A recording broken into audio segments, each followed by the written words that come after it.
ظلال البنفسج. تأليف الإعلامي خالد سالم. في أحد مقاهي وسط البلد كانت لقاؤهما تبدأ دائماً بكوب قهوة وحديث عابر. هو كريم، صحفي مثقف لا يفلت تفاصيل الحياة من بين أصابعه، وهي ليلى، رسامة تعشق البنفسج وتخشى الارتباط كأنها تخاف من شبح قديم.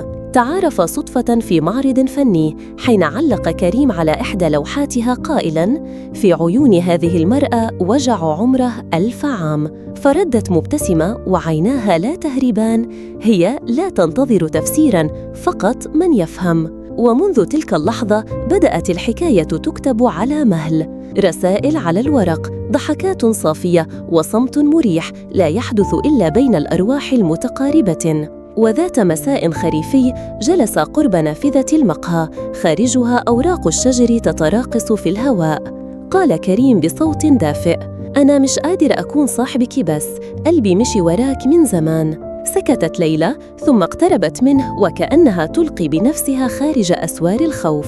وضعت يدها على كتفه وهمست: وأنا كنت برسمك في كل لوحة، بس ما كنتش قادرة أعترف. في تلك اللحظة وقف كلاهما واحتضنها كريم بحنان صادق، حضن طويل كأنه يحتوي عمراً من الانتظار. وبين ارتباك النظرات وارتجاف الأصابع طبع قبلة خفيفة على جبينها، قبلة تشبه وعداً لا كلاماً. ومن هنا بدأت الفصول تروى. عاش أسابيع من الحنين المتوهج، من الأحلام المؤجلة والمواعيد السرية.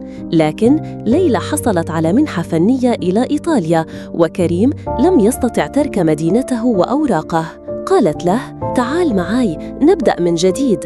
رد وهو يضم كفه إلى صدره: أنا منك بس مش من عالمك. وافترقا دون وداع. لكن في كل لوحة كانت ترسمها كانت عينيه تسكن الزوايا، وفي كل شارع يمشيه كان يشم رائحة بنفسج. ويبقى السؤال: هل تذبل البنفسجيات أم تزهر من جديد؟